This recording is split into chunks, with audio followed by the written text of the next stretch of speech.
please be advised there are spoilers ahead related to the property being watched and or discussed. Video number 1 is from Amazon Prime Video. It's titled The Expanse Series Finale Explained, The Takeaway. Now, the reason why I chose this particular one out of other explainer videos out there, because there are tons of them right now, is because it's under 20 minutes long. I'm also aware of the one from Alt Shift X that is from Amazon Prime UK that I will end up watching on my own at another time. But I want to see how in 15 minutes and 20 seconds they're going to wrap up their explanation of the season finale, or the series finale actually. So if you want to watch along with me, let's check it out. Okay, I'm going to count down to play for editing purposes. 3, 2, 1, play. The final season of The Expanse leaves us with the takeaway that the future may be radically different and unforeseeable to us, but it's crucial to do what we think is right in the present. A very wise woman I know once said, "You shouldn't believe what people say, just watch what they do." This is The Takeaway, brought to you by The Take, where we break down the endings of your favorite films and TV shows to get at the deeper meanings and messages they leave us with. In this episode, we're explaining the series finale of The Expanse. This season showed us just how difficult it is to maintain unity when you're facing prolonged periods of death and catastrophe. Planning for the future requires navigating a lot of complex details, and compromising in the center isn't always best. Meanwhile, as we see in a mysterious plot involving the protomolecule on Laconia, what unfolds privately away from the center stages of politics or armed conflict might wind up having just as big an impact on the fate of the universe. You never know the effect you might have on someone. Not really. So what happened? In the series finale, the Rocinante crew finally takes down Marco Inaros and his free navy by gambling on waking up the entities who destroyed the protomolecule builders, turning their power against Inaros. If we push every bit of mass and energy we can through the ring all at once, and we time it all just right, we should be able to wake the entities up. The end I'm echoes glad what one of happened you at the liked end of my, season 5, when those term for unknown them, the aggressors Red then Furies. unexpectedly erased a Martian ship. Marco and his commanding crew are wiped away. But while this is an ingenious solution to their current problem, it could perhaps be at the expense of fueling a far more catastrophic future crisis. If we wake them up, they might stay awake. After all, the unknown aggressors are the ones who wiped out the ancient civilization that was so advanced it created the protomolecule. These entities created the artifact and destroyed the protomolecule builders. Wiped out their whole civilization in an instant. And now we're using their rings. This sense that there are greater inhuman threats developing outside of most characters' understanding again mirrors our world's coming to terms with the catastrophic dangers of climate change. A war without any Marco Inaros-like human enemy. All that feels like a future problem to these characters, though. For now, defeating Inaros makes the leaders of Mars and Earth, including Christian Avasarala, very happy. There just remains the tricky business of negotiating a transport union to regulate passage through the rings, which we now know to be more treacherous than previously thought, as well as a key source of future power in the solar system. War doesn't end on the battlefield. It ends at the negotiating table. We all agree we must control traffic through the rings. Belters leader Kamina Drummer voices that yet again the Belters are being sidelined and expected to be happy with non-binding promises. An authority with 2 inner votes and only 1 for the belt isn't sharing power, it's a puppet show. We have a vote, so long as we can always be voted down. Holden pretends to be on the side of the compromising status quo. Easy, we're just talking here. Don't tell me to calm down. And thanks to being known and trusted by all as a neutral agent, he gets appointed president of a new independent transport union. But the moment Holden is given the post, he appoints Kamina Drummer as his VP and immediately resigns. It's a dramatic gesture of shifting power to the much harder line Belter, instead of continuing that old school mantra of centrism and gradual progress that would likely have led Belters to be once again disempowered. Over and over, It reminds me of the line that Stephen Strait said. This time would be different, and it never was. It's notable here that Holden takes a stand. Pause. I just want to quickly say, I'm smiling just in case you're wondering. It's because I've just finished watching the Aftershow. I can't get out of my head the way Steven said how Holden evading responsibility at the beginning was due to his immaturity, and then evading responsibility at the end is due to actual maturity. So just tying that in and then watching this and hearing how she's explaining it is interesting. All right, let me continue. 3, 2, 1, play. And during contentious but peaceful negotiations, the show makes the case that unity can be necessary in battle to defeat genuinely bad guys and save lives, but Holden's choice implies that in times of relative peace, it may not be right to compromise. It's more important to find a leader with vision and passion for the right ideals. It was the only way to secure the peace, the only way we all move forward together. Holden even leaves Avasarala out of his plans. You Bold duplicitous move. little shit. Despite her shrewdness and for the most part fairness, Avasarala's traditionalist approach to Belters at this stage just isn't enough.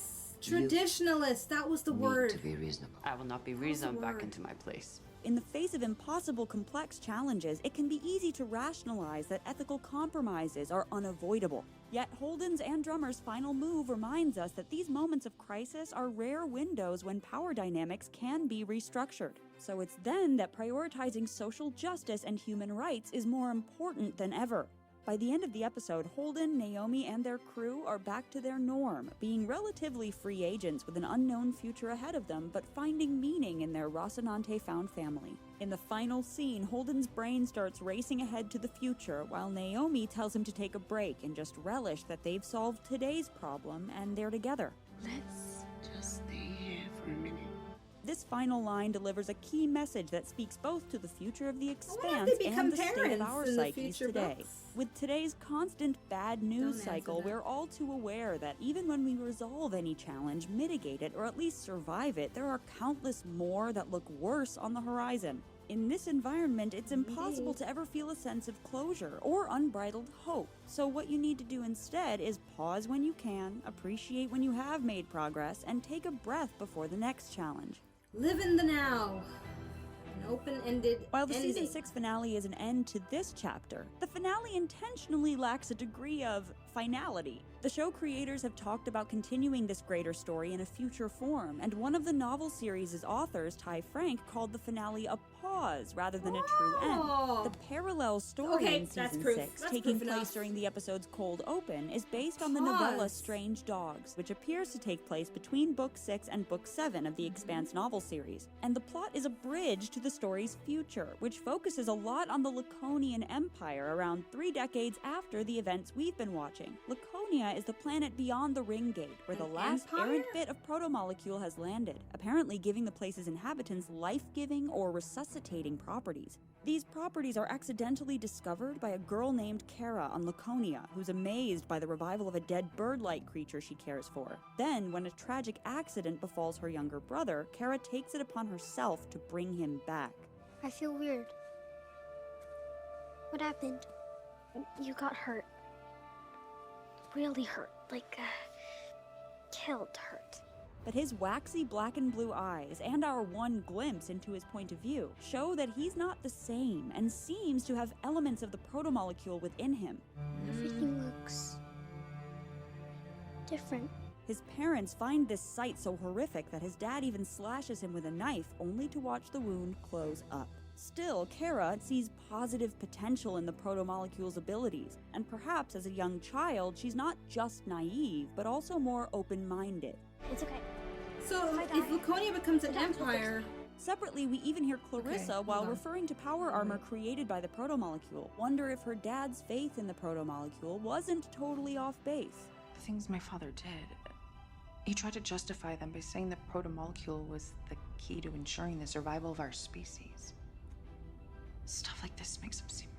So we're invited to wonder, while it seems scary and dark, if there isn't something profoundly important, if not miraculous, in the proto-molecule. And keep in mind, the violent unknown aggressors were the ones who killed the proto-molecule builders, not the ones who created this technology. Thus, Cara's plot in the Expanse's final season is foreshadowing that while our main characters are still focused on fighting the conflicts in front of them, like Marco and Naros, these matters will eventually become the distant past. Immediate conflicts can take up so much time and energy that bigger threats and bigger opportunities right under our noses can be overlooked. In the novel's future, Laconian ruler Winston Duarte will strive to use the proto-molecule to achieve godlike immortality. We actually meet Duarte in the final season, but he might not draw a lot of attention if you haven't read all the books. Someone has to keep us well, safe. maybe you should have not I don't mentioned know if I that still can, and if I for can't, those who haven't read the book. nothing matters then anyway.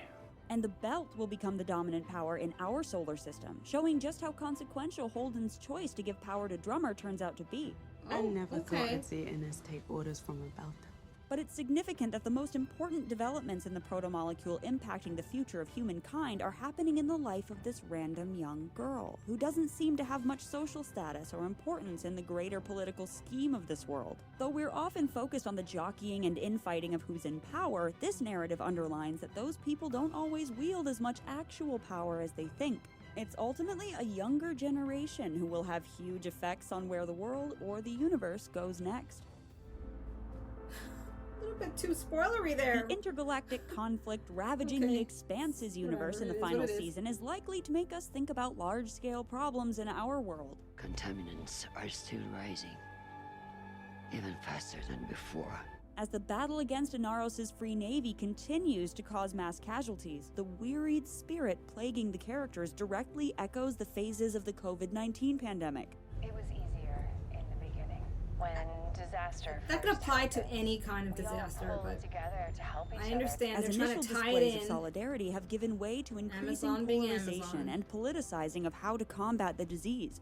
But when things don't get better, remembering that feeling of caring for each other is hard. Season 6 of The Expanse points out how these global issues can tear people apart personally. We have all lost a great deal, some more than others. After long separations in Season 5, in Season 6, the tightly knit crew of the Rocinante are back together again, though they've lost Alex and are joined by Clarissa. You know you just gotta shoot out, right? That's the first time he said I was part of the crew. And later, Bobby Draper. Still, a sense of foreboding for big challenges ahead is reflected in how the crew have private pain and secrets. Clarissa Mao is trying to make up for her violent past, but running missions with the Rossi confronts her with more violence at every turn, and she learns that she's mortally ill. Naomi accepts that her son Philip has chosen his father Marco's side over hers, but Philip. she isn't sure she can bear being responsible Luckiest for man destroying her alive. son in order to bring peace to the galaxy. Holden is taking responsibility for her feelings, which is why he disables a torpedo that might have been able to finish off Marco's ship once and for all. I can't be the one who kills your son. Jim, I can't be that to you. Ultimately, Holden and Naomi and the crew as a whole find ways to address their torments together and bond more closely, rather than being totally alone with their pain. When Naomi observes that Clarissa views Amos as a North Star, much like Naomi was to Amos, Do you remember the North first Star. time you called me boss? Interesting Clarissa calls you description. boss now. this completes Amos's transformation into full-fledged hero and mentor. He's an illustration of how what you do on an individual level can have a huge effect. He profoundly changed Clarissa's life in Season 5 and is pushing the whole Rossi crew to put their faith in her in Season 6, which is helping her become a powerful ally for their greater mission of prioritizing peace and humanity in universal conflicts. Outside of the Rossi, Drummer loses her family after Joseph is wounded and Michio decides to stay behind with him, and Drummer laments that she had wanted them not to fight but to build. You were builders. I wanted us to build something together. Philip is numbing himself through reckless partying and displays of arrogance, but after he feels remorse over impulsively killing his own friend, he confronts that all this stems from doubts over Marco's extreme win-at-all-costs methods. How do you do it? Do what? So easily cope with all the people we've killed? The finale's battle has classic hallmarks of both The Expanse and sci-fi in general. Different factions that unite to face difficult odds, wielding the bad guys' hubris as the ultimate weapon against them, but the fallout from these actions surprises us by refusing to fit formulas or cliches. The remaining Rossi crew and their prominent allies make it out alive. To some degree. Suggestions of potential long-simmering romance between Amos and Clarissa or Bobby. You won't come with? With you? Or with you? I love that. Whatever. Aren't consummated, and instead the characters become even closer friends and more trusted colleagues. Aren't consummated on screen. Many of this season's plot points revolve around characters not finding things out.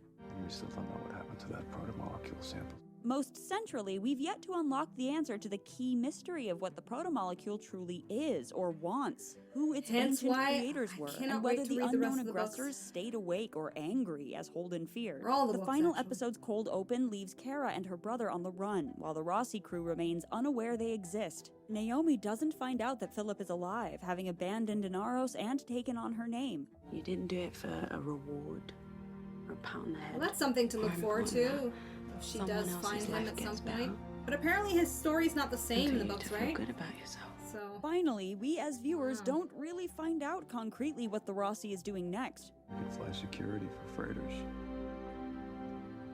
Maybe get a consulting gig in one of the colonies.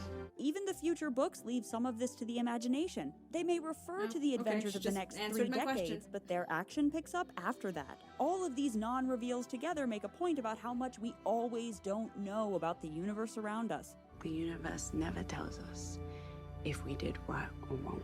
The show encourages us to zoom out and look not just at our greater solar system and beyond, but examine in a large-scale way the course of history. On that scale, you realize how many unexpected twists and discoveries change our collective future, and how unpredictable those changes can be.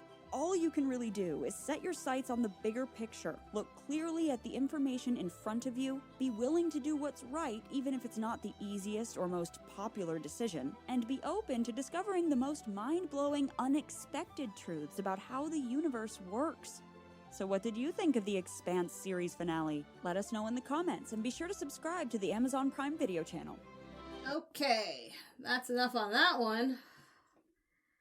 I didn't expect the minor book spoilers they were gonna say in this video. It's not that big of a deal, thankfully, because I'm not too sensitive about that, considering I have plans to read the books and finish all of them by October at the latest, June at the earliest, assuming my schedule remains the same. But I just think that they could have been a bit more considerate for viewers who don't know anything beyond what they've seen so far. And I think alluding to what happens to Laconia becoming an empire, seemingly, or I'm speculating that Admiral Duarte, because she said that he's going to achieve godlike status, so he's going to somehow use the strange dogs or whatever they're doing to reanimate dead people or something. I don't know. I could just see it now being weaponized just based on calling Laconia an empire in some form. But overall, I mean, in 15 minutes, aside from the minor spoilers, or aside from what I'm deeming as minor spoilers, it's pretty decent wrap up.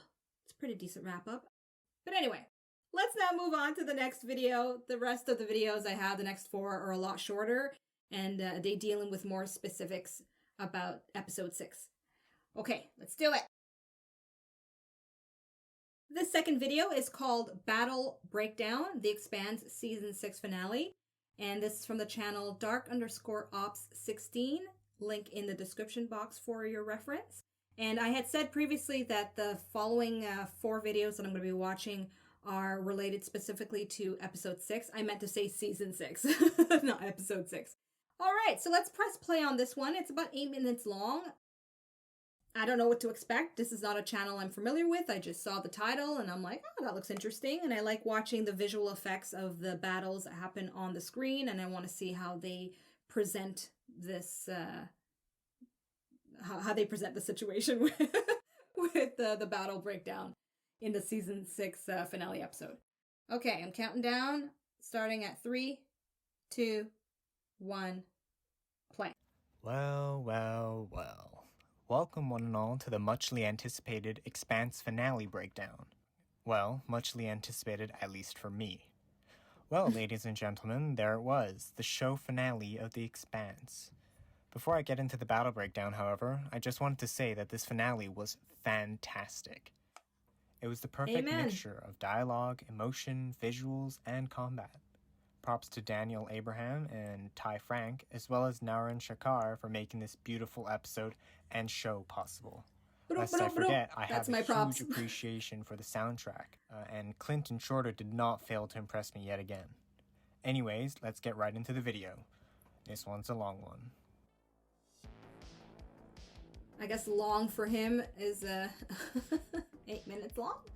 The battle officially begins as the Free Navy ships start burning towards the ring gate. Whilst unknown to Marco, the commandeered ice hauler, the Giambattista, is slowly moving towards their gate alongside the Rocinante. We first get a taste of the battle group sizes when we catch a glimpse of UNN Battle Group 1. This group consisted of several UNN ships, with the Zenobia in command. We then get to see the Tynan as a part of Drummer's battle group as well. They had just learned that the Pella had been ID'd in the main Free Navy battle group, and they were gearing up to take out the heavy frigate and the freighter defending the FN support group. The engagement begins as the Tynan draws first blood and begins firing its exterior-mounted torpedoes towards the heavy frigate, with the rest of the fleet doing the same. The heavy frigate responds by firing all 5 of its PDCs to knock out the incoming torpedoes. We then get wind of the freighter breaking up despite nobody firing at it. Drummer immediately notifies the fleet to concentrate all fire on the heavy frigate if they were firing on the freighter. Meanwhile, the UN battle group believes that they have gotten a direct hit on the Pella. However, this turns out to be the most clever ruse in all of Expanse history, as it turns out the freighter that engaged Drummer's fleet was actually the Pella in disguise. Tricky, Pella tricky. immediately readies all 9 of its PDCs and fires a salvo of 10 torpedoes, with the rest of the Free Navy fleet firing 14 torpedoes, for a total of 24. Drummer's battle group tries to fight it off as much as possible, but there simply weren't enough torpedoes or PDC ammunition left to defend. With the Pella and the heavy frigate firing their PDCs at full speed, the Drummer fleet is entirely knocked out. The Tynan was in ruins, with their reactor failing and all torpedoes gone. 4 ships were lost, with low power to 5, and the ships Canandahar and Drusilla were operational, yet had their torpedo racks completely drained. Camina sets a collision course with the Pella in a last-ditch effort to stop Marco. However, Walker had already begun his acceleration towards the Pella. In a touching farewell scene, Walker says, "Tenye wachesh gut," which when translated means, "have a good hunt." The Pella Thank you. desperately tries to stop the incoming didn't know that. Inazami, however it's not effective whatsoever. Fortunately for Inaros, the loyal to a fault crew of the heavy frigate comes in from the side to collide with the Inazami to save the Pella. Despite this, the remains of the Inazami collide with the Pella and mildly damage the ship. Delayed shrapnel from the collision also ripped several holes of the Pella and eventually took out Rosenfeld. Next, we have the Interesting. assault on the This ring is like station. a play-by-play, pretty much. As the Giambattista and the Rocinante decelerated towards the ring, we get a status check from each of the breaching pods. Without the Free Navy sentries that were taken out by the MCRN strike team, the ring gate would have no defenses in system. The Giambattista cuts thrust and flipped to let go of all of its cargo. As all of the cargo containers free fell into the ring space, the Rossi's drive lights up and they jump right into action. Holden expertly flies the Rossi right up to the periphery of the ring space to increase the distance between the ring station and the ship. This would give them more time to dodge any incoming railgun shot. Naomi, noticing the fact that the pods were being taken out way faster than expected, sets the evasion pattern to the max in order to drop the hit rate. Suddenly, the Rocinante gets hit with a railgun slug. However, due to the new carbon silicate lace plating, they didn't take much damage. The Rossi starts to slow down as the fault in the reactor systems become apparent. Clarissa diagnoses that the problem was a coolant pipe being dislodged. With not enough power to avoid the periphery, Holden begins to panic. With a sudden burst of power, the Rocinante's drive jumps to full power and executes the most badass turn in all of sci-fi history, speeding directly All of towards Medina sci-fi Station. history. The Rossi's crew readies torpedoes and deploys all PDCs to take out the fast movers that were targeting the pod. After this attack, there were only 20 out of 30 pods left. After ducking behind Medina Station, the Rossi fires 2 precise railgun shots at Medina's targeting and communications array. In an excruciating long sequence of dodging railgun rounds, all assault teams make it to the station's surface. With the nearby railgun shots illuminating the surface, Bobby finally lands and the team starts moving forward. However, Free Navy soldiers begin firing armor-piercing rounds towards all of the teams. With the soldiers being outside of Bobby's missile range, they are forced to take cover. Eventually, deciding that she would rather get shot in the front rather than the back, Bobby takes initiative and goes solo in the hopes of taking out the railgun's reactor. Ugh, Even love after this getting scene knocked so down, much. Bobby still continues to push. That's why I had to make it With my the target thumbnail. finally being in range, she deploys all 5 of her projectiles in this shot that mimics the same sequence we saw in Bobby's Such a first boss thing to watch. Miraculously, this takes out the reactor and disables all of the railguns. Bobby gets knocked down, and despite her situation looking grim, Amos comes to the rescue as he fires at the incoming enemies. After losing his weapon, he desperately clings to Bobby to protect her. I'd like to think that at this moment, he knew that he wasn't going to lose another Martian friend again. When all goes quiet, was so scary Amos 'cause you looks didn't know up to what was see the gonna happen beaming to them. light emanating from the mighty Rocinante floating above them. Firing its PDCs in all its glory, a truly beautiful shot. Indeed. Finally, Okay, I had to pause for a second because, okay, I thought it was over. Just the way it blacked out. Okay, let me continue. My bad. 3, 2, 1, play. we have the last stand against the remaining Free Navy ships that were approaching the ring gate. With the Rossi's PDCs at 60% and the remaining torpedo count being a staggering 3, they were drastically outgunned and outnumbered. With the brilliant stroke of genius, however, Naomi concocts a plan that would use the entities in the ring gate against the incoming ships. With the Free Navy slowly approaching the gate, they detonate the Giambattista during its ring transit and fire every single weapon they had left at the gate. By exceeding the energy threshold of the ring, the entities begin to wake up, slowly eating the Free Navy ships one by one. By the time Marco gave the desperate order to veer off, it was already quite too late. A fitting end for the evil man that he was. Such a wonderful, wonderful framing of the shot, though. And his While I'm facial sad that expression one of and my everything. favorite shows ever has come to an end, I'm glad that we were able to get this masterpiece of an episode as a finale. A battle that spans almost the entirety of the episode, with twists and turns that kept the entire sequence intense the whole way through. I will most definitely miss the well thought out fights that we got to see in this show. I'd also like to mention that with all the Laconia plotlines they have set up, I hope this means that there will be a Laconia spin-off show sometime in the future. If that ever happens, I'd love to make some videos on that as well. Thank you for watching my breakdown on the final showdown of the Expanse. That was great. If you would like... Alright. This is the kind of video that I wished I had known about. I mean, I don't know this channel, so I don't know if they've made other videos related to every battle in different episodes of the series. But for someone like me who can easily get a little confused as to what's going on with the pew pew and pow pow, you know what I mean, in space, a video like this to watch after an episode would have helped me break things down a bit better, because not all the breakdown videos that I watch usually after watching an episode goes into such detail, like in a play-by-play fashion as to what's happening and why it's happening kind of thing. Let me know your thoughts about this video in the comment section if this is your first time watching it and watching it along with me as I'm reacting to it. And what are your thoughts about the action sequences? Is it the best in sci-fi you've ever seen on TV? Or has other properties beaten them to the punch? I mean, I don't want to compare, you know, apples and oranges here, because I believe that every property has their own unique visuals based on budget and all kinds of variables at the time it was being produced. So I guess I'm asking the question in a general sense, okay? Not to start a big debate on one show being better than another in any form. Okay, so I'm going to move on to the third video. It's a bit shorter, and it's going to be something most of you likely have already watched, but I haven't, so let's see. Alright, so this video is titled The Expanse Season 6, What Was the Point of Cara and Xan? A very, very, very good question, especially if you're not familiar with the books like I am not familiar with them.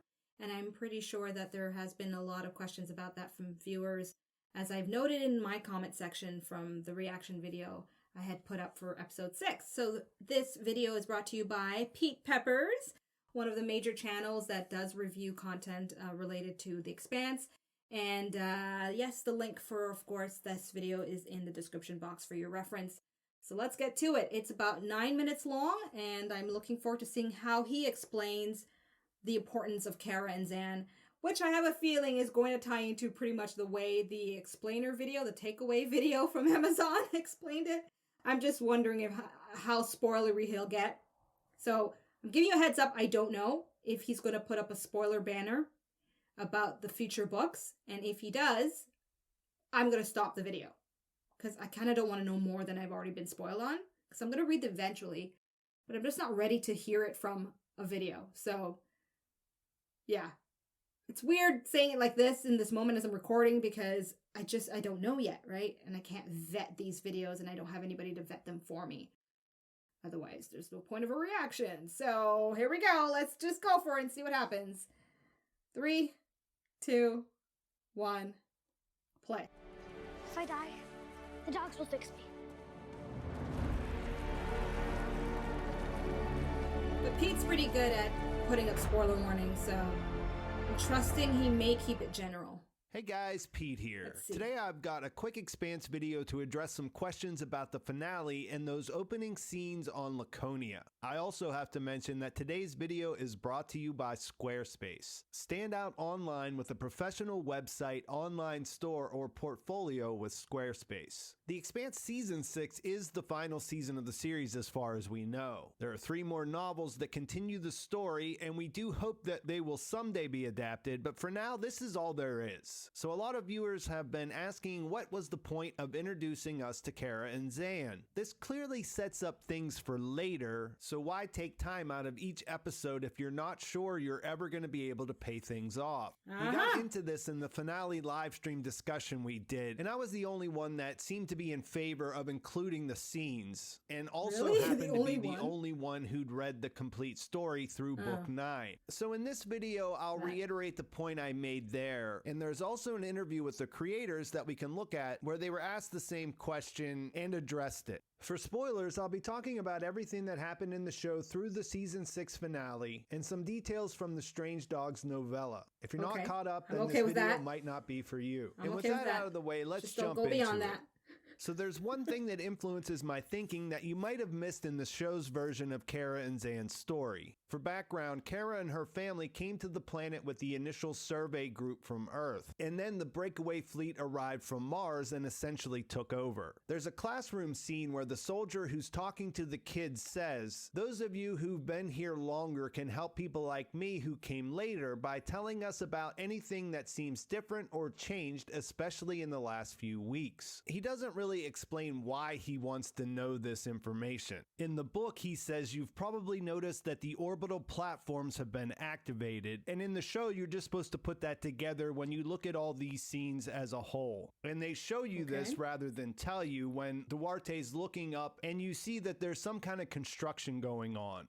The implication is the same. Bringing the active protomolecule sample to the planet does activate the gate builder tech that was left behind after their extinction. This is similar to what the crew of the Rocinante saw happen on Illis in season 4. But the Laconians think they're in a better position to control what happens. They brought Cortazar along, who knows more about the protomolecule than most, and they have the Illis incident to look at and draw some lessons from. There are still a ton of unknowns though, and the strange dogs that Cara encounters are just one example of something they couldn't anticipate. This is the kind of change the soldier was asking the kids about. Bringing the protomolecule to the planet was what woke the dog-like creatures up. Cara saw them as a tool to solve her problems, which included bringing her brother back from the dead. And that all stemmed from her being too young to have developed the healthy fear of the unknown she would need in that situation. She had a problem she couldn't solve, she needed some help, and they were there to provide it. So maybe you picked up on that while you were watching, but I know some of the people I talked to missed it and just wanted to make sure that was clear.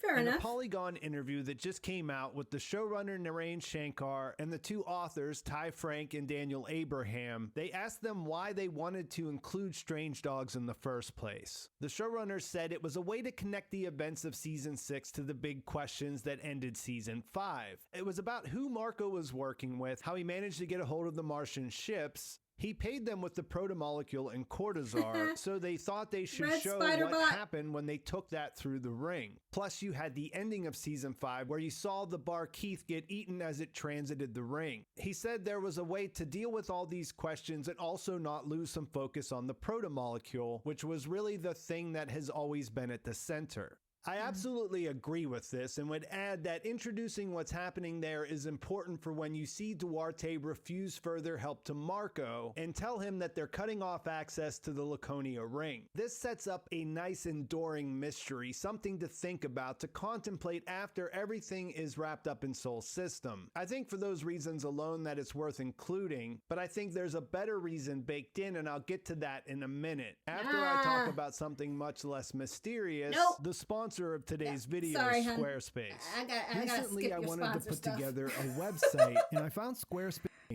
I brought up the enduring mystery of what's going to happen on Laconia now that Xan has been brought back to life by a creature that appeared after an active protomolecule sample was brought to the planet. It's been established that the protomolecule was used to build roads by an advanced civilization that's been extinct for billions of years. They sent out probes containing the protomolecule, and that hijacked any primitive life that was available and went on to create a ring, which then connected to the Ring Gate network. The one that they sent to our solar system got trapped in Saturn's orbit, so it wasn't able to build its gate until humans evolved enough to be able to travel that far from Earth and discover it. We know that much, but it's still completely mysterious, and it's the kind of situation where just when you think you might understand something about it, you realize you're only seeing part of the picture. When they were asked, the creators said that what you see is that people think they understand it and they try to bend it to their will, only to discover that there's something else going on. So the bottom line turns out to be that we could not understand it, and that's been a big part of the story throughout. Ty Frank brought up the story they used to explain this about a bunch of monkeys that found a microwave. They have no context, so one of them opens up the door and he realizes you can put things inside. When you open the door, a light comes on, so they think it's a way to illuminate the darkness, and another one says this is really heavy and I can break things with it, so it's a handy weapon for getting stuff. You can use a microwave for all of these things, but a monkey has never reheated a frozen burrito. So a big thing about the protomolecule is people keep saying it must be this. And to quote Ty, and we're always wrong, because the context in which the protomolecule was created and the species that created it, we share no context with. And so as Narain said, we keep breaking ourselves on this because we don't understand it. And in many ways, we will never be able to understand it. So we'll just keep beating each other to death with it, thinking it's a big rock.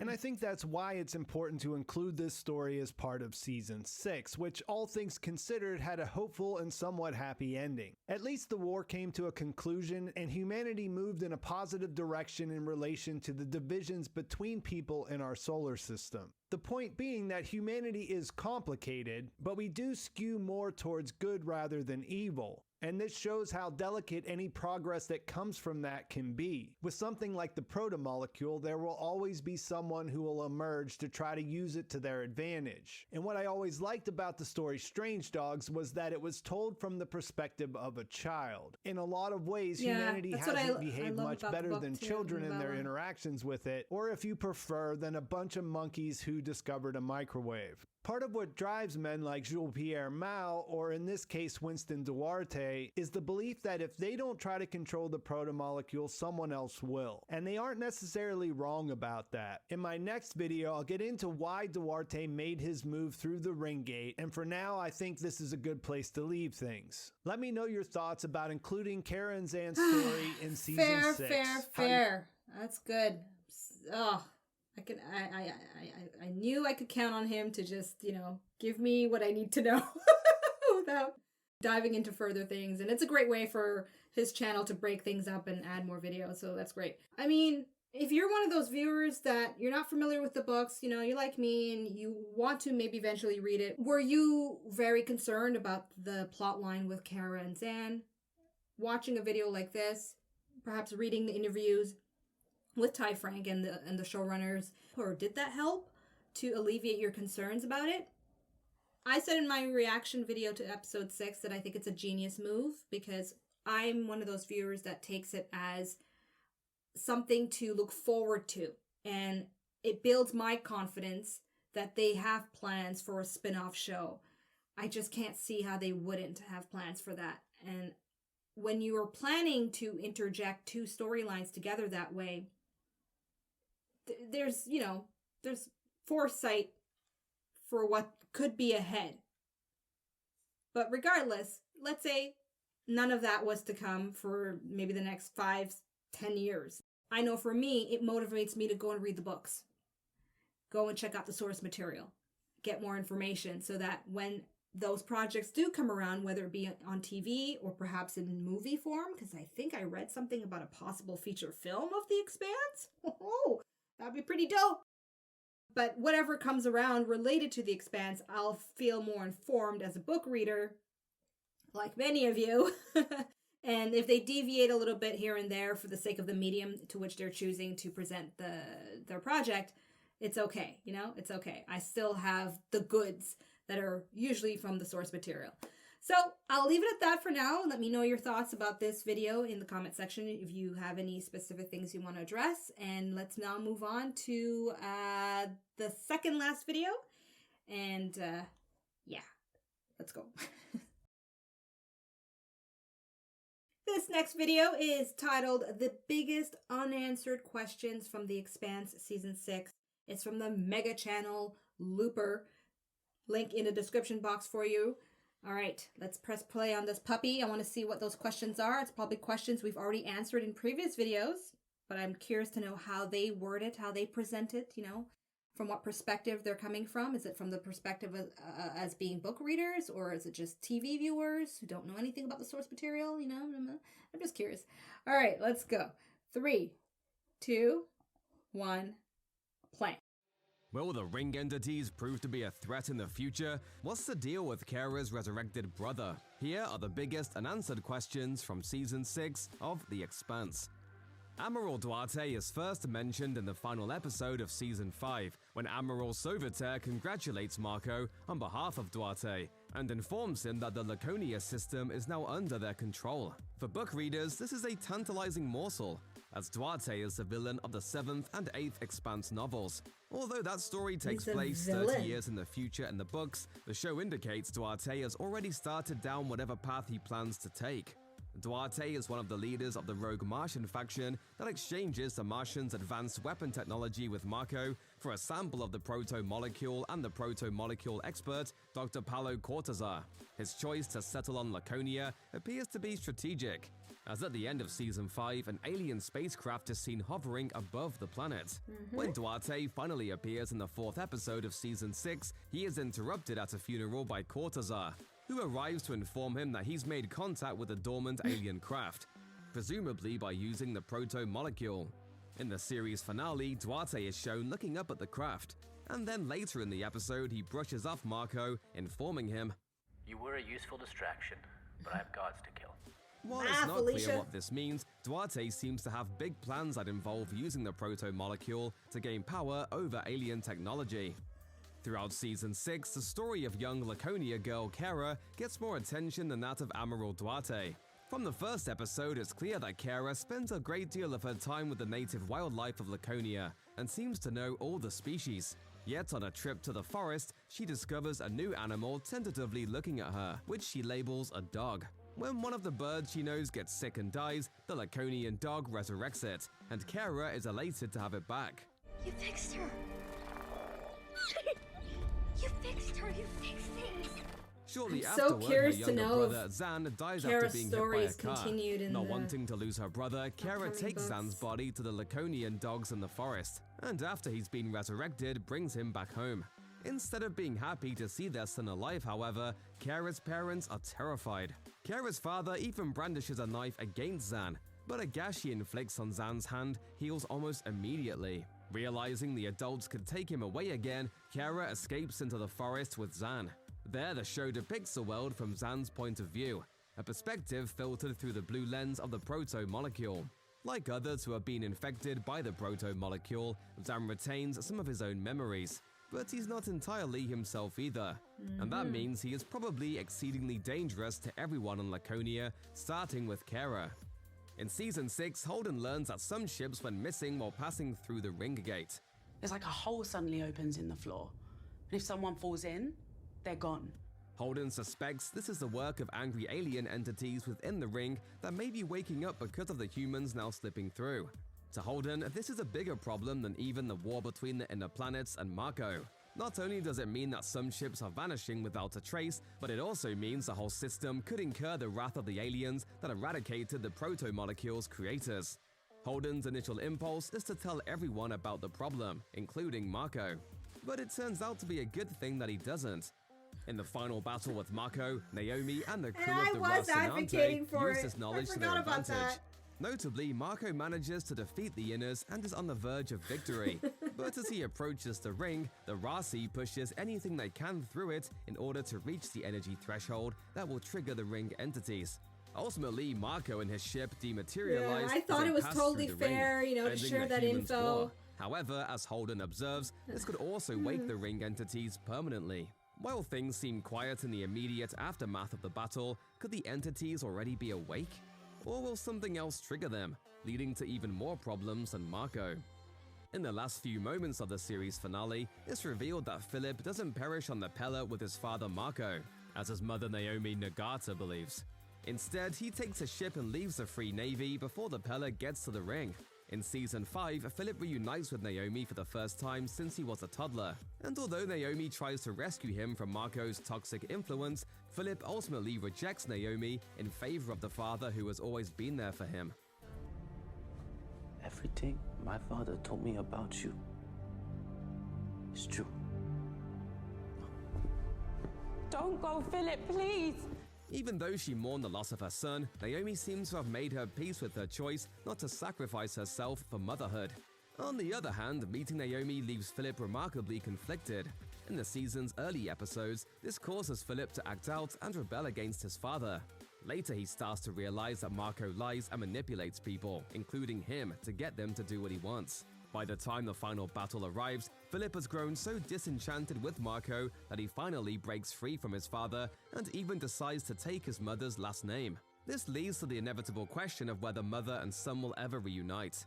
Will Philip search for Naomi, or will he keep his distance, making his way in the universe on his own? Oh, she might see his name on some database. I can see that. That doesn't mean Marco's influence doesn't loom large. Did take her name. After all, he spent his entire childhood as a member of Marco's Free Navy, surrounded by people who believed in the Belter cause and Marco's violent tactics. In fact, in the 6th season's 4th episode, he loudly proclaims his loyalty after Kamina Drummer, a fellow Belter, transmits a message announcing she's reclaimed supplies Marco took from non-Free Navy Belters. In response, Philip brands Drummer an enemy and claims the Free Navy must pursue their adversaries without remorse or fear. This is war, and it won't be over until we are dead or victorious. Philip is still young and torn between the beliefs of his father and his mother. While his desertion of the Free Navy indicates he's embraced his mother's more nuanced and peaceful way of thinking, old habits die hard. So although it seems that the system may be entering a time of relative peace, man, I'm telling you, could still be swayed to Philip join is another like the perfect course. casting. And if he does, which way will he go? Will he look for unity and common Marco ground and like his Naomi mother, as their or will son. he follow in his father's footsteps and become a violent authoritarian? Holden and the crew are all back on the Rasi, including Bobby Draper, the ship's new pilot. While they're enjoying a period of relative quiet, they still have to decide on their next move. And it goes without saying that the Rasi always manages to become involved in universe-shattering events. When Holden and Naomi speak at the end of the episode, Holden mentions they could become security for freighters passing through the ring or consultants on one of the ring colonies. But he also brings up the fact that they still haven't tracked down the missing proto-molecule sample stolen from Fred Johnson in the 5th season. This is a sample that Admiral Duarte possesses on Laconia. And while Holden doesn't know this, his concerns about what happened to the sample likely loom large in his mind. So while the Rasi crew has a number of options, it seems like sooner or later, Holden will want to pursue the proto-molecule again. This would undoubtedly put him on a collision course with Duarte and whatever he's doing with the alien technology on Laconia. Although Holden spent less time dealing with the proto-molecule over the last 2 seasons of The Expanse, it seems like this plotline could have become a major part of his and the Rasi story once again had the show continued. Perhaps it will sometime in the future.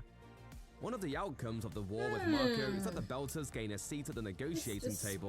But that doesn't mean everyone is happy to have them in a position equal to Earth and Mars. Holden uses the negotiations to maneuver Drummer into the position of president of the newly formed Transport Union, the independent organization installed to oversee transit through the ring.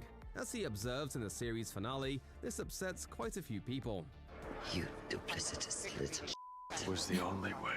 The Belters have historically been oppressed by the inner planets, and despite recent progress, a lot of prejudice and suspicion still exists between Earth, Mars, and the Belt. So the question becomes, will the Inners continue to share power with the Belters, especially when the Belters now control the Transport Union? Over the course of the show, Christiana Vassarala, the current UN Secretary General, has not only learned to see the value in working together with others toward common goals, but she's also developed a much softer stance toward Belters. However, Earth's next leader may not share this position, especially given that Marco, a Belter, devastates the planet. Of course, both Earth's and Mars's forces are greatly depleted, so it would be a challenge for them to take on the Belt now even if they wanted to. It's hard to say what could happen in the future. Amos Burton brings Clarissa Mao, Holden's one-time wannabe assassin, on board the Rocinante at the end of Season 5. In Season 6, Clarissa does her best to redeem herself for her indiscretions, and eventually wins over Holden and Naomi and becomes an accepted member of the crew. Yet Clarissa has been having health problems ever since she used the augmentations implanted in her body early in the season. So when she once again feels sick during the series finale, she checks her health in the medical bay and is diagnosed with complex endocrine collapse syndrome, a condition with no approved treatment and a life expectancy of only 5 years. Given the battle the Raci's about to engage in, perhaps it's not surprising that Clarissa doesn't mention her failing health to the crew before the fight. However, though she stays on the Raci following the conclusion of the war, it appears she continues to keep her medical condition secret. What will this mean for Clarissa moving forward?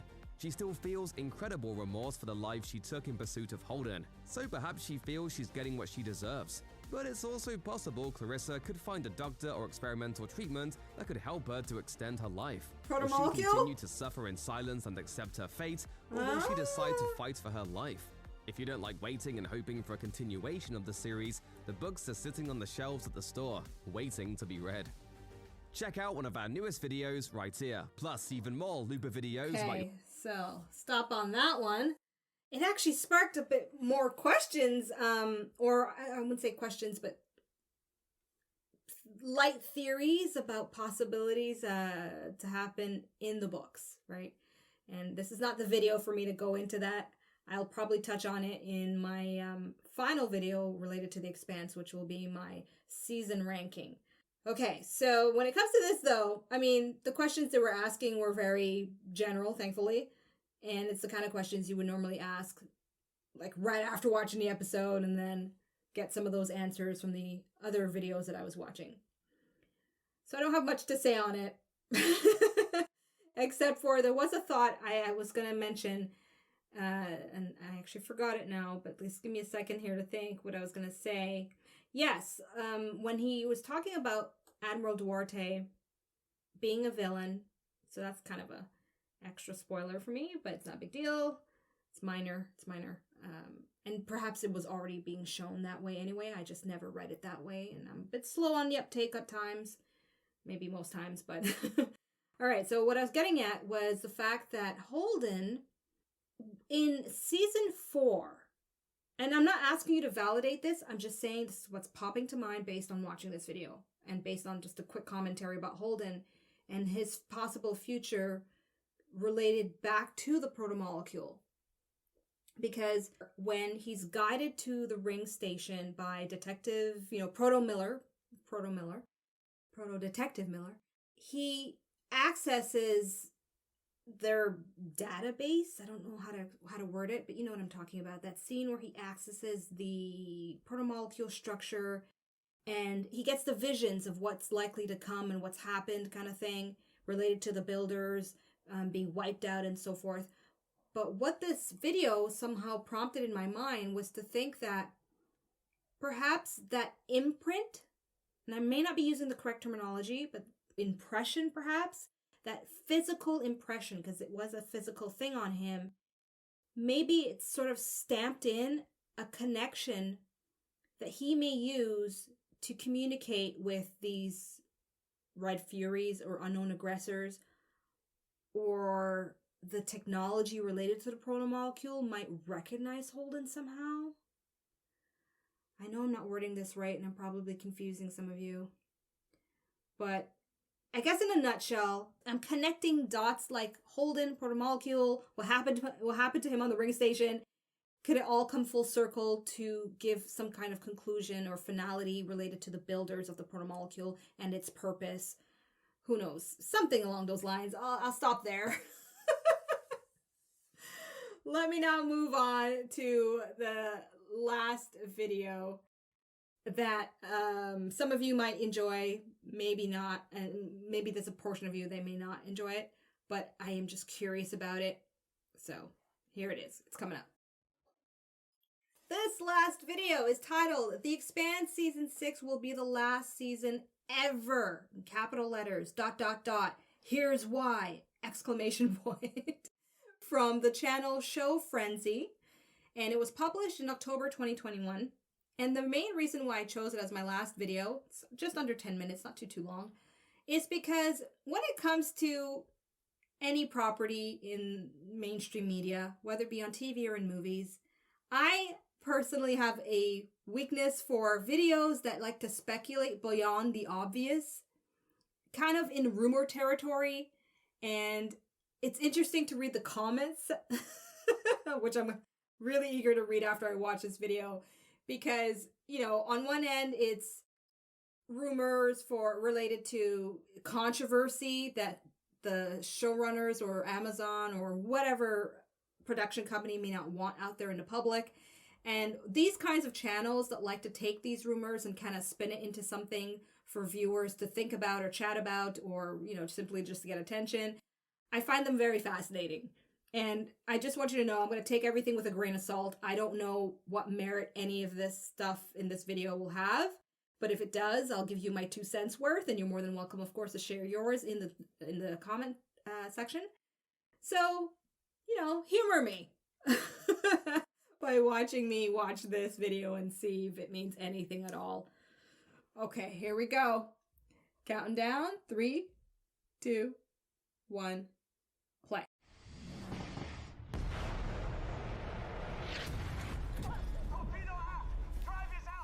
The Expanse fans, this one's for you. The Expanse is an American science fiction series which has kept fans hooked for 5 seasons now, and season 6 is on its way. The series is set in a future where humanity has colonized the solar system, and many are saying that season 6 is the final season of The Expanse. In today's video, we will be talking about why season 6 is the last season of The Expanse ever. So if you want more details, make sure to keep watching. Before we begin this video, if you enjoy content like this, make sure to like, comment, and subscribe to my channel. Check and out make the sure thumbnail to for this video, so you can be the first to hear about my next video. All quite right, interesting. let's get into it. Number 1, when was Definitely it got me announced? clicking. Amazon announced that season 6 would be the last at the end of 2020, before season 5 came out. This was obviously a conscious decision by Amazon, but many fans were shocked by this. The Expanse began in 2015 on the Sci-Fi Channel and immediately became popular, paving the way for more seasons. The show was based on the series of novels by James S.A. Corey and delivered grounded, intelligent sci-fi fiction with high production values and impressive visuals. The characters were also well loved by fans and were multi-layered. The show also brought a lot of social and political themes into the series, which fans loved. However, The Expanse was cancelled after 3 seasons on Sci-Fi, but luckily, Amazon swooped in and the show continued for another 3 seasons, and is now in its final season. Season 5 came out at the end of 2020, as luckily, filming was able to be finished before lockdown measures took hold of the film industry due to the global health situation. But the show was so successful, and surely there must have been more content for more reasons. There is no official release date for season 6, but we do know that they started filming in February 2021, so we can expect the final season of The Expanse to premiere at the end of 2021.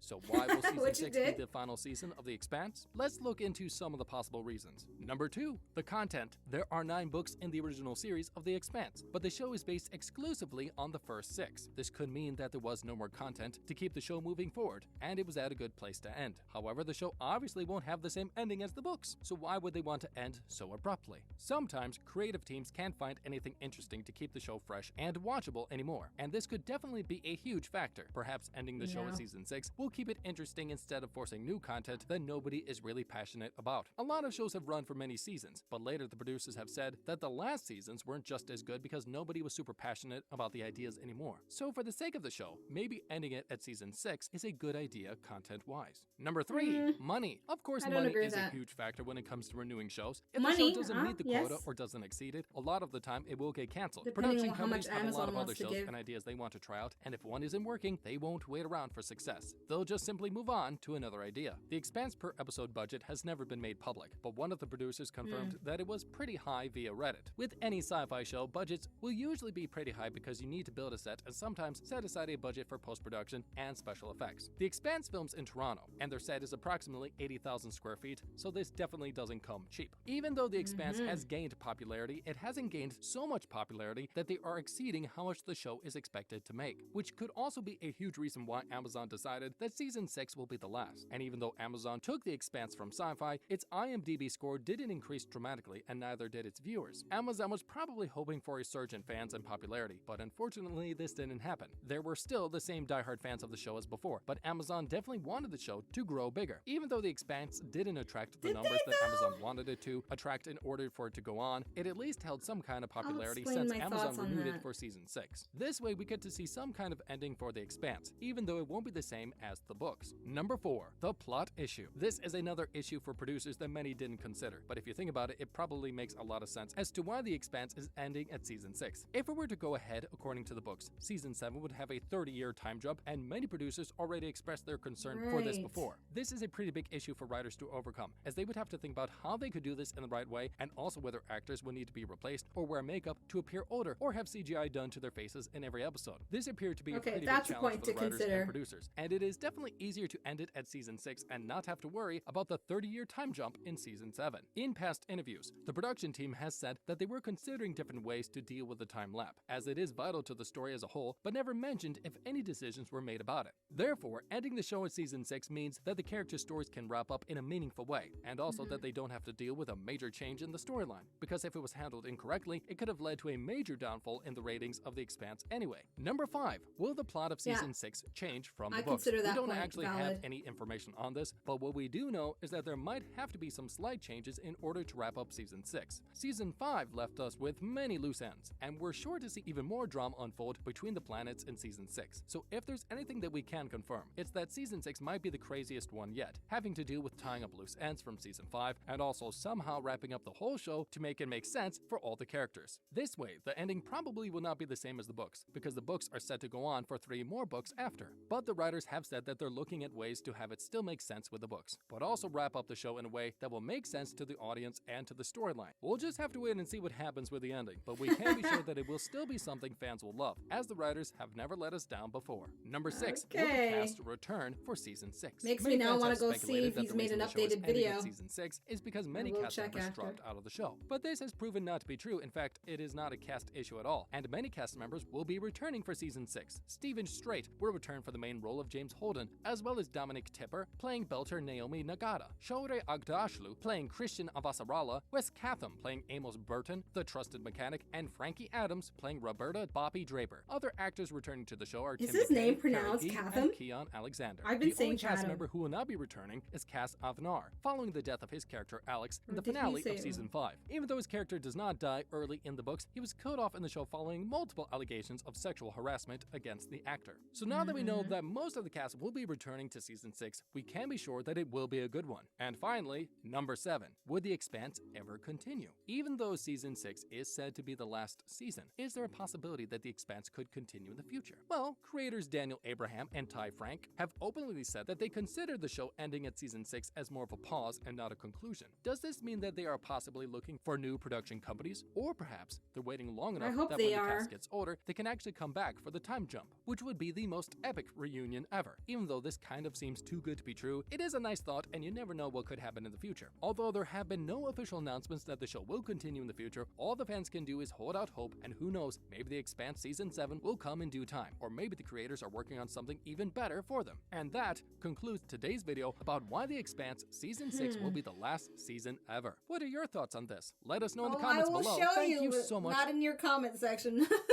It's interesting because if you go on this channel, you'll see for yourself that the thumbnail for this channel is so...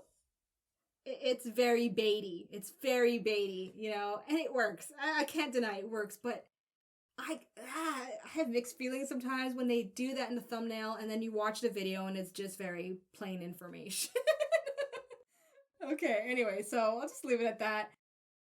But it did bring up a couple of points which I'm going to express and may not go over well with maybe some viewers, but it is what it is, and I'm not going to repress myself on sharing my thoughts as best I can.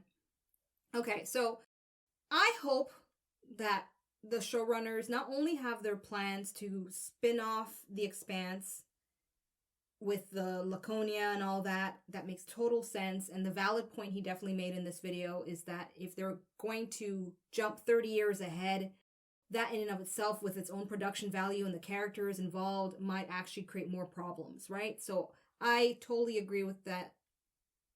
Keeping that in mind, taking a break, or as Ty Frank said himself, taking a pause, right?